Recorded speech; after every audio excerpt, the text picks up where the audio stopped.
अब इसमें देखिए डायरेक्ट रिक्रूटमेंट होता है, किस किस पोस्ट के लिए यहाँ पे पोस्ट कौन कौन से निकलते हैं, किस किस पोस्ट के लिए यहाँ पे वैकेंसीज आती है। तो principal, vice principal, PGT, PRT, TGT, librarian, ठीक है। और यहाँ पे प्राइमरी टीचर जो होते हैं, ठीक है, म्यूज़िक टीचर होते हैं, उनकी यहाँ पे वैकेंसीज आती है, ठीक है। तो यहाँ पे मैं बेसिकली बात करूँगा यहाँ पे पीआरटी को लेकर, ठीक है, पीआरटी को लेकर।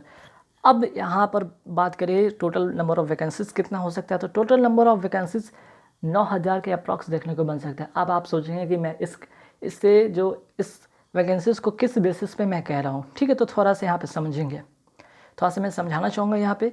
देखिए, अगर हम बात करें जो 2018 में जो वैकेंसीज आया था, खैर हालांकि 2019 में कोई वैकेंसीज आया नहीं इसके रिगार्डिंग, ठीक है।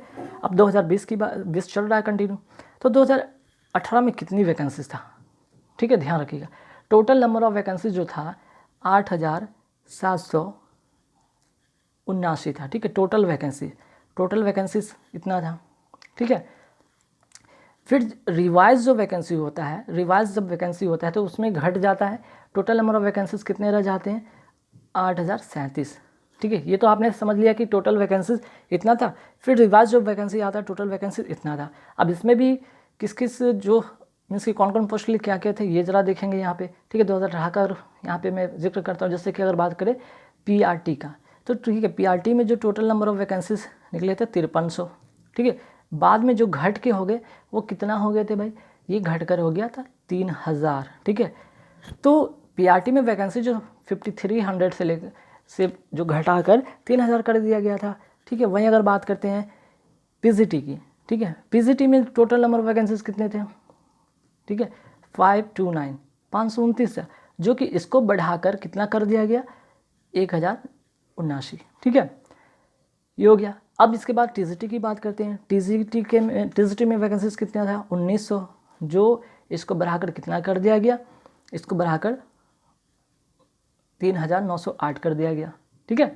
तो इस तरह से देख सकते कि जो नंबर ऑफ़ वैकेंसीज था वो जैसे कि पीआरटी में डिक्रीज़ हुआ, पीजीटी में इंक्रीज़ हुआ और टीजीटी में इंक्रीज़ हुआ, ठीक है।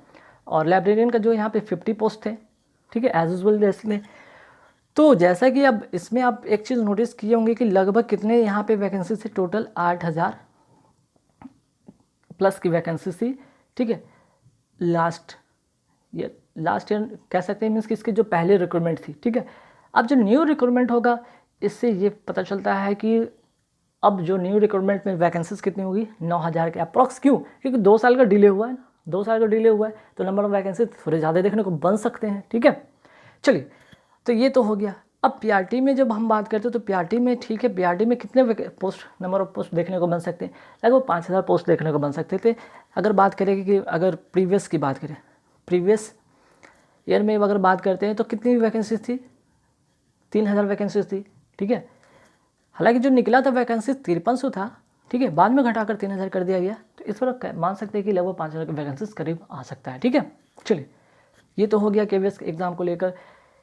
दो तीन जो इंपॉर्टेंट चीज़ उस पर बात करेंगे। टोटल नंबर ऑफ वैकेंसीज तो हो गया, जो कि अभी अप्रॉक्स में मान सकते हैं। पीआरटी के लिए जो पोस्ट हो सकते हैं वो अप्रॉक्स में मान सकते हैं, लेकिन एज ये तो डेफिनेट है ना, ये तो डेफिनेट है। कहने का मतलब एज कितना होता है इसके लिए, 30 ईयर्स होते हैं। अब देखिएगा, रिलैक्सेशन जो महिलाओं के लिए मिलता है ना, वो मिलता है 10 सालों के लिए। तो वुमेन के लिए 10 ईयर्स का इसमें आपको मौका मिल जाता है, मीन्स कि 30 + 10, ठीक है, 30 + 10 यानी कि 40 ईयर्स तक ऑल कैटेगरी की जो है फीमेल महिलाएं वो फॉर्म को अप्लाई कर सकती हैं। हालांकि अगर बात करें मेल का, तो मेल में जैसे कि यहाँ पे 3 ईयर्स, 5 ईयर्स, ठीक है, SC ST OBC की बात करें, ठीक है, OBC करें, SC ST की बात करें, तो इस तरह से 3 ईयर्स 5 ईयर्स का छूट पुरुषों के लिए। लेकिन महिलाओं के लिए अच्छा अपॉर्चुनिटी है, बहुत ही अच्छा अपॉर्चुनिटी कि आप यहाँ पे 40 ईयर्स तक इस फॉर्म को अप्लाई कर पाएंगे। चलिए, आपने फॉर्म अप्लाई भी कर दिया, मान लिया कि आप फॉर्म अप्लाई करने का सोच भी लिया कि ठीक है मेरी एज 39 है, ठीक है, हमने अप्लाई करना है। फिर एलिजिबिलिटी भी आप अपने आप को चेक करेंगे, क्या मैं इस काबिल हूँ, इस क्राइटेरिया को मैं फुलफिल करती हूँ या करता हूँ, इसके बारे में बात करते हैं। तो देखिए, एलिजिबिलिटी क्या है, इंपॉर्टेंट चीज़। एक तो चाहे तो आपके पास ग्रेजुएशन के साथ अगर बीएड की डिग्री है, आप एलिजिबल है इस फॉर्म को फिल करने के लिए, ठीक है, ठीक। चलिए, अगर मान लिया कि आपके पास ये नहीं है तो सेकेंड ऑप्शन और है आपके पास, senior secondary with at least 50% marks. मतलब कि आपका जो है 50% मार्क्स होना चाहिए सीनियर सेकेंडरी में, ठीक है, और 2 इयर्स का जो है डीएलएड की डिग्री होनी चाहिए, चाहे वो कोई भी नेम से जाना जाता हो, ठीक है। मान लिया अगर आपके पास ये भी ऑप्शन नहीं है, आपके पास ये भी क्राइटेरिया फुलफिल नहीं कर पा रहे, थर्ड और ऑप्शन है, ठीक है, वो क्या, senior secondary with at least 50% marks, ठीक है, 4 इयर्स का जो BLED की डिग्री होनी चाहिए, ठीक है। चलो, मान लिया आपके पास ये भी क्राइटेरिया फुलफिल नहीं कर पाते तो senior secondary with at least 50% marks, 2 years DED में जो कि स्पेशल एजुकेशन वाले स्टूडेंट होंगे वो अप्लाई कर सकते हैं। मीन्स कि आपके पास यहाँ पे 4 ऑप्शन है, 4 में से जो भी एक ऑप्शन आपके रिगार्डिंग, आपके अकॉर्डिंग, अगर आप क्राइटेरिया को फुलफिल कर पाते हैं इस फॉर्म को फिल करेंगे। अब सोचेंगे कि भाई अभी तो नोटिफिकेशन आया नहीं है, मैं क्यों तैयारी करूँ अभी से।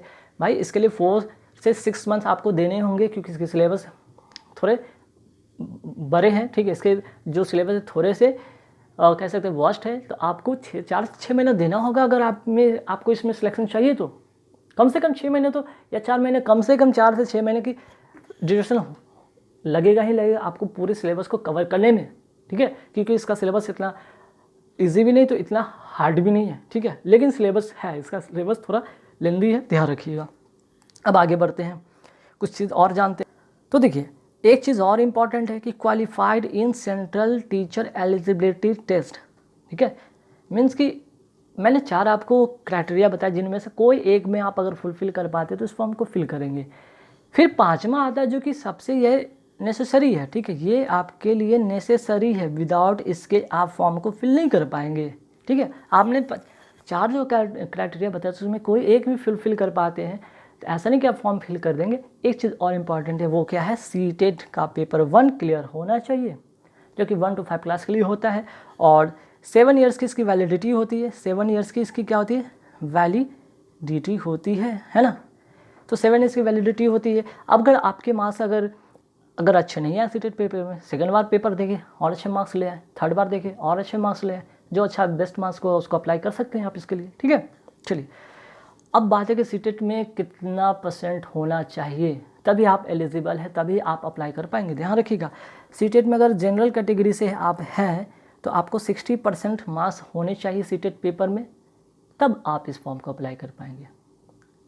यानी कि 150 में से 90 मार्क्स आपके होने चाहिए, 90 से ज़्यादा, ठीक है, 90 या 90 से ज़्यादा। वहीं अगर OBC की बात करें, SC की बात करें, ST की बात करें तो 150 में 150 में 82 मार्क्स होने चाहिए, मीन्स कि 82 या 82 से प्लस होने चाहिए, ठीक है। इतना चीज़ आपने समझ लिया होगा। चलिए, अगर बात करें यहाँ पे कुछ और चीज़, जैसे कि अगर हम बात करते हैं मेरिट की बात करते हैं, मेरिट की बात करते हैं तो लास्ट ईयर की अगर बात करें, जो इसके पहले जो रिक्वायरमेंट आया था उसमें कितना गया था, 150 में अराउंड 95 के अराउंड यहाँ पे मेरिट बना था। 150 में से 95 देखने को बहुत हलवा लगेगा भाई, 95 150 में से लाना बहुत ही आसान है, लेकिन ऐसा नहीं है गाइस, इसका जो सिलेबस है काफ़ी वास्ट है, ठीक है, तो आपको इस पर समय देना होगा। अब हम कहते हैं कि अगर इस बार की जो वैकेंसीज आती है उसमें आप सेफ कितना मानते हैं, तो 150 में अगर आप 110 प्लस ले आते हैं, ठीक है, तो आप सेफ माने जाएंगे, ठीक है। वही बात करते हैं इंटरव्यू का वेटेज का, तो देखिए जो PRT का होता है, PRT की ही बात कर रहे हैं, ठीक है, तो PRT में 85% रिटन का होता है वेटेज, और 15% जो होता है इंटरव्यू का, ठीक है। ये हो गया रिटन प्लस इंटरव्यू, ये होता है इसका। जो रिटन जो होता है MCQs मीन्स की ऑब्जेक्टिव टाइप क्वेश्चन होते हैं, ठीक है, इसमें होते हैं, ठीक, ये चीज़ होता है। तो चलिए, इतने चीज़ें तो आप जान लिए। और एक चीज़ और कि निगेटिव नहीं होता है, नो निगेटिव, ठीक है। आप कोई क्वेश्चन गलत कर देते हैं तो उसके लिए आपको कोई निगेटिव मार्किंग नहीं होता है, ठीक है, वो सिर्फ उस क्वेश्चन का नंबर मार्क नहीं किया जाएगा, लेकिन उसके बदले आपको नेगेटिव मार्किंग नहीं मिलेंगे। No negative marking, very very important चीज़, इस बात को आप जान के रखेंगे, ध्यान में रखेंगे, ठीक है। चलिए, अब देखिए PRT में एक चीज़ और इम्पॉर्टेंट चीज़ होता है कि PRT में जो होते हैं म्यूज़िक टीचर वाले के लिए क्या एलिजिबिलिटी है, ठीक है, तो ध्यान रखिएगा। इनका जो होता है कि senior secondary school certificate with 50% marks और इंटरमीडिएट विथ 50% मार्क्स। तो इंटर में 50% मार्क्स है और, ठीक है, यहाँ पे और क्या होना चाहिए, और नहीं होना चाहिए, ठीक है, एंड ये प्लस ये होना चाहिए, मीन्स की बैचलर डिग्री इन म्यूज़िक होना चाहिए, ठीक है। आप इस फॉर्म को अप्लाई करेंगे। चलिए आगे इंपॉर्टेंट चीज़ के बारे में जानते हैं। तो देखिए इसका सिलेबस के बारे में जानेंगे, जैसे कि रिटन प्लस इंटरव्यू, जिसमें अभी मैंने बताया कि 85% और 15% जो होता है रिटन प्लस इंटरव्यू का होता है, जिसमें कि 150 मार्क्स के होते हैं, 60 मार्क्स के क्या होते हैं, इंटरव्यू होते हैं, 60 मार्क्स के क्या होते हैं, इंटरव्यू होते हैं। तो सिलेबस में जो 150 मार्क्स के होते हैं उसके बारे में यहाँ पे चर्चा करेंगे फटाफट। जैसे प्राइमरी टीचर की बात कर रहे हैं तो देखिए क्या क्या होता है क्वेश्चन। एक तो पार्ट 1 होता है, पार्ट 2 होता है, जिसमें कि जनरल इंग्लिश होते हैं, जनरल हिंदी होते हैं, ठीक है, 10-10 क्वेश्चन होते हैं। पार्ट 2 में क्या होता है, ठीक है, तो पार्ट 1 पार्ट 2 में भी फिर आते हैं। तो पार्ट 2 में देखेंगे यहाँ पे क्या है, जीके है, करंट अफेयर्स है, रीजनिंग है, कंप्यूटर लिटरेसी है, पेडागॉगी है, और सबसे इम्पॉर्टेंट ये सब्जेक्ट कंसर्न, ठीक है, ये सब्जेक्ट कंसर्न में भी आपको इंग्लिश पढ़ने होंगे, हिंदी पढ़ने होंगे, ठीक है, इसमें आपको मैथ्स भी पढ़ने होंगे, इसमें आपको फिजिक्स भी पढ़ने होंगे, इसमें आपको जियोग्राफी भी होंगे, ठीक है। तो अब बात हुआ English, Hindi, maths, physics, geography. तो मैथ्स, फिजिक्स, ज्योग्राफी की अगर हम बात करते हैं तो इसमें कम से कम जो सब्जेक्ट कंसर्न में 5 से लगभग 7 सब्जेक्ट होते हैं, जिसकी मैं यहाँ पे बात की English, Hindi, math, physics, EVS भी होते हैं, ज्योग्राफी में जो शामिल होते हैं ईवीएस, ठीक है। तो इस तरह के 5 से 7 सब्जेक्ट के अकॉर्डिंग होते हैं, जिसमें कि आपको 6 to 10th का, ठीक है, 6 to 10th का जो है एनसीईआरटी की बुक आप प्रेफर करेंगे। एनसीईआरटी की जो बुक होती है उसको आप यहाँ पे क्या करें, पढ़ें, ठीक है। आप छठा से लेकर 10वां तक एनसीईआरटी की बुक आप अगर प्रेफर करते हैं तो आप में निश्चित इसमें सफलता मिल पाएगा। क्लियर। तो देख सकते हैं कि यहाँ पे आपको कितना हो गया, ये जो टोटल हो गए 70 मार्क्स के हो गए, ठीक, 70 मार्क्स के होंगे, और ये अकेला इधर 80 मार्क्स के होंगे। तो 80 मार्क्स प्लस 70 मार्क्स टोटल हो गए 150 मार्क्स के, ठीक है।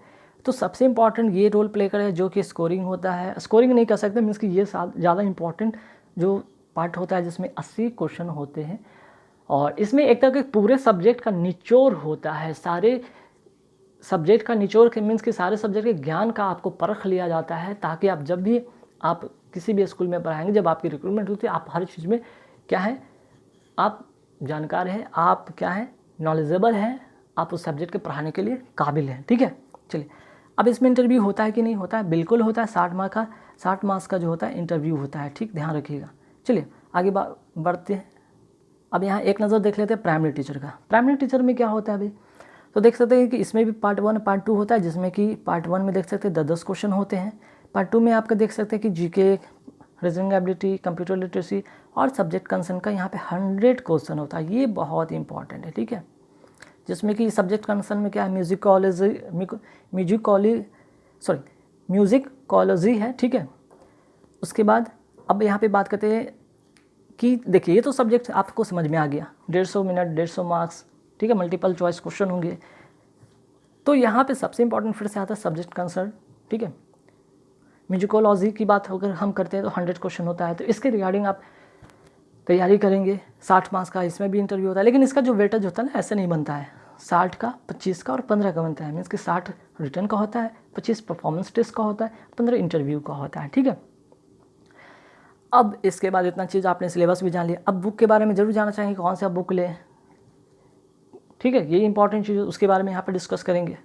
अभी मैंने पार्ट 1 पार्ट 2 के बारे में डिस्कस कर लिए थे। पार्ट 1 में क्वेश्चन नंबर 1 से लेकर 10 तक आपका इंग्लिश होंगे, फिर क्वेश्चन नंबर 11 से 20 तक आपके हिंदी होंगे, फिर जीके जो होंगे, जीके करंट अफेयर्स जो होंगे 21 से 30 होंगे, रीजनिंग एबिलिटी जो होंगे क्वेश्चन नंबर 31 से 40 होंगे, कंप्यूटर लिटरेसी होंगे जो कि क्वेश्चन नंबर 41 से 50 होंगे, पेडागॉगी में 51 से 70 होंगे, और सब्जेक्ट कंसर्न से 71 से 150 होंगे।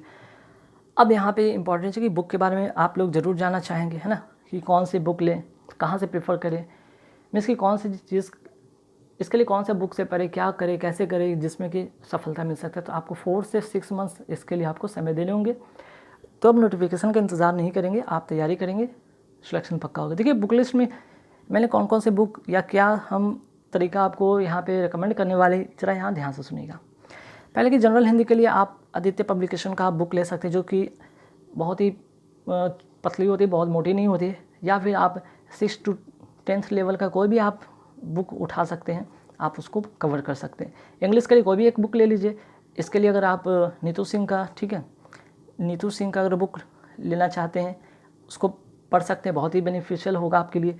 जीके करंट अफेयर्स के लिए, अब जीके करंट अफेयर्स के लिए क्या करना होगा, या तो आप कोई स्पीडी ले लें जो मंथली आता है स्पीडी, उस जो कि 2 मंथ या 3 मंथ्स का हिसाब से आता है स्पीडी, उसको आप यूज़ कर सकते हैं। या फिर कोई आपको जो भी कोई ऐसा यूट्यूब चैनल जिस पे आप बिलीव करते हो, जिसका करंट अफेयर्स आपको अच्छा लगता हो, या फिर जिसके से आपको लगता है कि नहीं इससे करंट अफेयर्स कवर हो सकता है, तो आप वहाँ प्रेफर कर सकते हैं। रीजनिंग एबिलिटी के लिए अरिहंत की कोई बुक ले लें, या फिर अरिहंत का एक रीड बुक आता है उसको आप ले सकते हैं, या फिर उससे रिगार्डिंग कोई और बुक सब्स्टिट्यूट के तौर पे ले सकते हैं जो कि आपको आपके लिए ज़रूरी हो सकता है या अच्छा लग सकता है। कंप्यूटर के लिए छोटी सी पतली से आती है लूसेंट की बुक, आप वो ले लें, काफ़ी है, सफिशिएंट है, आप उसके लिए कर सकते हैं। अब पेडागोगी के बारे में बात करते हैं, तो child development and pedagogy by Himanshi Singh, ठीक है। हालांकि एक यूट्यूबर हैं बहुत अच्छे, इनका एक यूट्यूब पे चैनल भी है, ठीक है, तो वहाँ पे वो पढ़ाती हैं इसी के रिगार्डिंग, बहुत अच्छे नॉलेज देते हैं, बहुत अच्छे एक कह सकते हैं कि बहुत ही कम समय में और बहुत ही कम उनकी एक यूट्यूबर हैं, एक टीचर हैं, एक फैकल्टी हैं, ठीक है। तो उनका एक बुक पब्लिश किए हैं, ठीक है, उनका एक बुक पब्लिश हुआ है जिसका जो कि इनके नाम से है, Himanshi Singh, child development pedagogy. बहुत अच्छे पढ़ाते हैं, उनका आप ज़रूर बुक प्रेफर करें। अब आप कहें कि इनका नाम मैं बार बार क्यों लिया है, इनका बुक के बारे में क्यों रिकमेंड किया है, इसके लिए कोई यहाँ पे कोई मुझे प्रमोशन के पैसे या प्रमोशन नहीं कर रहा हूँ यहाँ पे, बस आपको एक सही मार्गदर्शक के रूप में आपको अच्छे एक टीचर का बुक पढ़ने का रिकमेंड कर रहा हूँ, ठीक है। चलिए सब्जेक्ट कंसर्न की बात करें तो एनसीईआरटी की बात करें तो 6 to 8 तक की कम से कम कोई बुक आप 6 से 8 तक ही एनसीईआरटी की बुक जरूर पढ़ें, ठीक है। तो चलिए इतना चीज़ आपको समझ में आया होगा। आई होप गाइज कि आपको इस वीडियो से पीआरटी के लिए खासकर काफ़ी सारी जानकारी मिले होंगी। नेक्स्ट जो वीडियो होगा कुछ दिन में, 1 या 2 दिन में फिर से आ जाएंगे,